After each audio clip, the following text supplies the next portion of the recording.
बिस्मिल्लाहिर्रहमानिर्रहीम। अस्सलाम वालेकुम। उम्मीद है सब खैरियत से होंगे। आज 9th क्लास फिज़िक्स का हमारा पहला लेक्चर है। चैप्टर नंबर 6 से जो है वो हम इसको स्टार्ट कर रहे हैं। तो इस चैप्टर का नाम है वर्क एंड एनर्जी, यानी कि इसमें हम वर्क के बारे में और एनर्जी के बारे में जो है वो हम ब्रीफली डिस्क्राइब करेंगे। तो सबसे पहले हम ये डिस्कस करते हैं कि वर्क क्या है।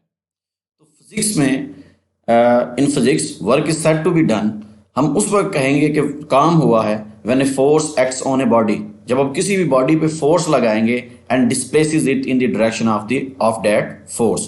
कि यानी कि फिजिक्स की ज़ुबान में या फिजिक्स की लैंग्वेज में हम उस वक्त कहेंगे कि वर्क हुआ है जब आप किसी भी बॉडी पे फोर्स लगाएं और वो बॉडी कुछ डिस्टेंस, कुछ डिस्प्लेसमेंट जो है वो ट्रेवल करे। अगर आप किसी भी बॉडी पे फोर्स लगा रहे हैं लेकिन वो बॉडी जो है वो रेस्ट की हालत में है, वो डिस्प्लेसमेंट ट्रेवल नहीं कर रही, तो हम जो हैं वो वर्क नहीं कर रहे। तो वर्क सिर्फ उसी वक्त होगा कि जब आप फोर्स भी लगा रहे हैं और बॉडी डिस्प्लेसमेंट भी ट्रेवल कर रही है और उसी डायरेक्शन में, जिस डायरेक्शन में जो है वो आप लोग फोर्स लगा रहे हैं। तो सिंपल वर्ड्स में, जब हम किसी भी बॉडी पे फोर्स लगाते हैं और वो बॉडी जो है वो ट्रेवल करना स्टार्ट कर देती है कोई through some distance, through some displacement, then we have said that work has done. ठीक है, तो इसका फार्मूला है W is equal to F cross S, यानी कि W यहाँ पे डिनोट कर रहा है वर्क को, F जो है जो हम फोर्स लगा रहे हैं उस बॉडी पे, और S उस फोर्स के लगाने की वजह से जो बॉडी डिस्टेंस या डिस्प्लेसमेंट जो है वो ट्रेवल करती है, उसको ये S जो है वो डिनोट कर रहे हैं। लेकिन यहाँ पे हम एक और जो है वो सिचुएशन को डिस्कस करते हैं। इतना जो है वो आपका शॉर्ट क्वेश्चन बनता है, लेकिन अगर ये लॉन्ग क्वेश्चन की फॉर्म में आ जाए तो यहाँ पे एक और सिचुएशन बनती है। वो ये कहता है कि some time force and displacement do not have the same direction. बाजू का ये होता है कि आप जब किसी बॉडी पे फोर्स लगाते हैं तो उसकी और जिस डायरेक्शन में बॉडी ट्रेवल कर रहा है उसकी जो है वो सिमत एक जैसी नहीं होती। मतलब कि ये मैं आपको दिखाऊं,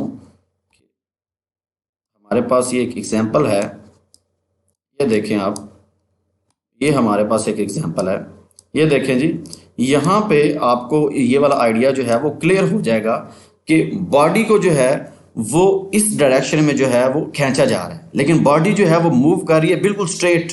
अब ये देखें, फोर्स की और डिस्प्लेसमेंट की डायरेक्शन जो है वो सेम नहीं है। ये हमारे पास जो है वो एक सिचुएशन बनती है जब हम वर्क कर रहे होते हैं, जब हम काम कर रहे होते हैं, तो हमारे पास एक सिचुएशन जो है वो ये वाली बनती है कि जब लगाई जाने वाली फोर्स और बॉडी का जो डिस्प्लेसमेंट है, बॉडी जो ट्रेवल कर रही है डिस्टेंस, उसकी डायरेक्शन जो है वो सेम नहीं होती। लेकिन फिर बॉडी जो है वो मूव कैसे करता है, इसको जो है वो हमने डिस्कस करना है। तो इसके लिए resolve the force into its perpendicular components, कि जो आप फोर्स लगा रहे हैं उसको परपेंडिकुलर कंपोनेंट्स में जो है वो रिजॉल्व कर दें। मतलब कि हमने जो है वो फोर्थ चैप्टर में डिस्कस किया हुआ था कि फोर्स के दो कंपोनेंट्स होते हैं, दो परपेंडिकुलर कंपोनेंट्स होते हैं, F of X and F of Y. F of X जो है वो एक्ट करता है हॉरिजॉन्टली जो है ये एक्ट करता है, और एफ ऑफ वाई जो है ये एक्ट करता है इन द वर्टिकल पोजीशन। ठीक है, तो फिर एफ ऑफ एक्स की वैल्यू होती है एफ कॉस थीटा और एफ ऑफ वाई की वैल्यू होती है एफ साइन थीटा। तो हम ये जो लगाई जाने वाली फोर्स है उस सूरत में कि जब फोर्स और डिस्प्लेसमेंट की डायरेक्शन सेम नहीं है, तो हम क्या करते हैं कि फोर्स को जो है उसके कंपोनेंट्स में जो है वो हम डिवाइड कर लेते हैं। तो इसके दो कंपोनेंट्स होते हैं, इसको रेजोल्यूट जो है वो कर देते हैं एफ ऑफ एक्स और एफ ऑफ वाई में। In that case when force and displacement are not parallel, only the X component, सिर्फ जो फोर्स का एक्स कंपोनेंट है जो कि पैरेलल है उस सरफेस के जिसके ऊपर बॉडी मूव कर रही है। यानी कि फर्ज करें एक टेबल है, उसके ऊपर बॉडी जो है वो मूव कर रही है, तो जो आपका एक्स कंपोनेंट है वो उस टेबल की सरफेस के पैरेलल होगा। ठीक है, तो वो जो एक्स कंपोनेंट है सिर्फ वो वर्क कर रहा होगा, सिर्फ वो जो है वो एक्ट कर रहा होगा। जबकि जो इसका वाई कंपोनेंट है, अगर मैं आपको दिखाता चलूं कि जो इसका वाई कंपोनेंट है, ये देखें, इससे आपको मजीद जो है वो आइडिया क्लियर हो जाएगा। इसका वाई कंपोनेंट जो है वो परपेंडिकुलर है, वो ये जो सरफेस है जिसके ऊपर बॉडी मूव कर रही है ये इसके परपेंडिकुलर है। ठीक है, लेकिन जो एक्स कंपोनेंट है वो इसके पैरेलल है। तो जो सिर्फ एक्स कंपोनेंट है वो एक्ट करेगा बॉडी को मूव करवाने के लिए। जो वाई कंपोनेंट है, ये देखें, ये जो वाई कंपोनेंट है, यहाँ पे भी देखें, ये जो वाई कंपोनेंट है ये क्लियर हो जाएगा एज ए रिएक्शनल फोर्स। देखें कि ये बॉडी जो है ये टेबल जो है वो इस बॉडी पे एक एक्शनल फोर्स जो है वो लगा रहा है। तो एज अ रिएक्शन ये बॉडी भी जो है वो इस टेबल पे एक फोर्स लगाएगी।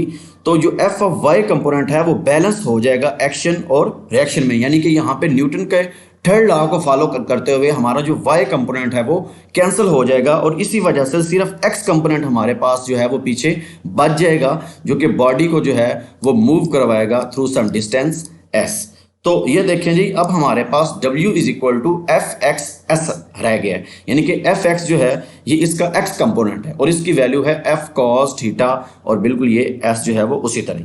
अब ये देखें कि दो लाइंस जब एक दूसरे के पैरेलल होती हैं तो उनके दरमियान एंगल जो है वो जीरो होता है। तो थीटा की जगह पे हमने उसकी वैल्यू लगा देनी है जीरो, यानी कि W is equal to F S cos zero. अब cos जीरो जो है वो इसकी वैल्यू होती है 1।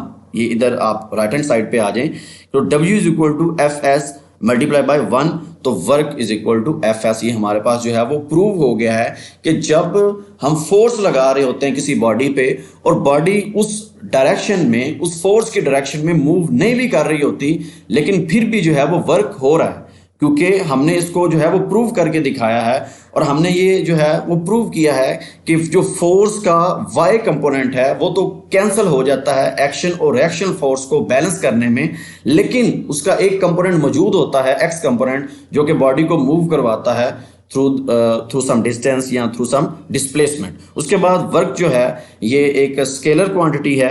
उसके बाद हम डिस्कस करते हैं यूनिट ऑफ वर्क। तो वर्क का जो यूनिट है वो जोल है। तो जोल की तारीफ जो है वो हम यूं करते हैं, the amount of work is 1 जोल। काम की मिकदार जो है वो 1 जोल होगी। मतलब कि हम ये कह सकते हैं कि 1 जोल वर्क हुआ है। कब हुआ है? When a force of 1 Newton.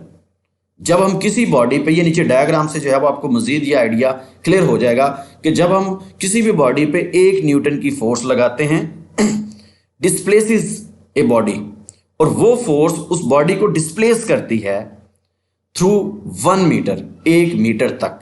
यानी कि हम किसी बॉडी पे 1 न्यूटन की फोर्स लगाएं और बॉडी 1 मीटर तक जो है वो ट्रेवल करे डिस्टेंस या डिस्प्लेसमेंट, तो फिर हम ये कह सकते हैं कि हमने 1 जोल वर्क जो है वो किया है। मैं एक दफ़ा फिर से जो है वो मैं रिपीट करता हूं कि जब हम किसी भी बॉडी पे 1 न्यूटन फोर्स लगाएं और वो बॉडी उसी लगाई जाने वाली फोर्स की डायरेक्शन में 1 मीटर का फासला तय करे, 1 न्यूटन फोर्स से 1 मीटर फासला, तो फिर हम कहेंगे कि हमने 1 जोल जो है वो वर्क किया है। मैं दोबारा से एक दफ़ा आपको इसका रिव्यू दे लूँ कि हमने जो है वो स्टार्ट किया था वर्क से, कि जब हम किसी भी बॉडी पे फोर्स लगाते हैं और वो बॉडी उस लगाई जाने वाली फोर्स की डायरेक्शन में मूव करना शुरू कर देती है, तो हम कहते हैं कि वर्क जो है वो हुआ। इसका फार्मूला होता है W is equal to F cross S. उसके बाद हमारे पास एक सिचुएशन थी कि जब हम बाज़ औक़ात फोर्स लगाते हैं तो फोर्स की डायरेक्शन और होती है, लेकिन बॉडी जो है वो ट्रेवल कर रही होती है, उसकी डायरेक्शन जो है वो और होती है। तो इसके लिए हमने ये देखा कि हमने फोर्स को उसके कंपोनेंट्स में एफ ऑफ एक्स और एफ ऑफ वाई में जो है वो हमने डिवाइड कर दिया। सिर्फ उसका जो है वो एक्स कंपोनेंट वर्क कर रहा होगा, जबकि वाई कंपोनेंट जो है वो कैंसिल हो जाएगा एक्शन और रिएक्शन फोर्स को बैलेंस करने में। उसके बाद हमने ये प्रूव करने के लिए W इज इक्वल टू इसके वर्क के फार्मूले में जो है वो एक्स कंपोनेंट की वैल्यू जो है वो हमने ऐड की एफ एक्स एस, तो एफ कॉस थीटा, और थीटा जो है ये चूँकि दोनों जो है वो लाइंस पैरेलल हैं, यानी कि जो एफ ऑफ एक्स है और जो डिस्टेंस है वो एक दूसरे के जो है वो पैरेलल हैं।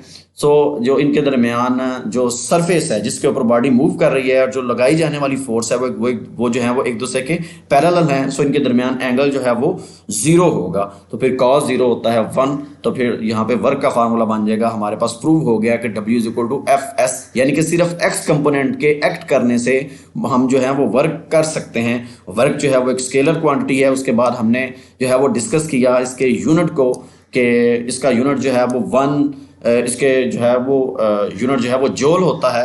और अगर हम किसी भी बॉडी पे 1 न्यूटन की फोर्स लगाएं, वो बॉडी जो है वो उसी लगाई जाने वाली फोर्स की डायरेक्शन में 1 मीटर का डिस्टेंस ट्रेवल करे, तो हम ये कहेंगे कि इसका जो है वो हमने 1 जोल जो है वो हमने वर्क किया है।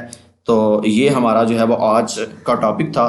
नेक्स्ट हम इंशाल्लाह ताला जो है वो एनर्जी को हम डिस्कस करेंगे कि एनर्जी जो वो है वो क्या है, मज़ीद उसकी फॉर्म्स के बारे में जो है वो हम उसकी टाइप्स के बारे में जो है वो हम डिस्कस करेंगे।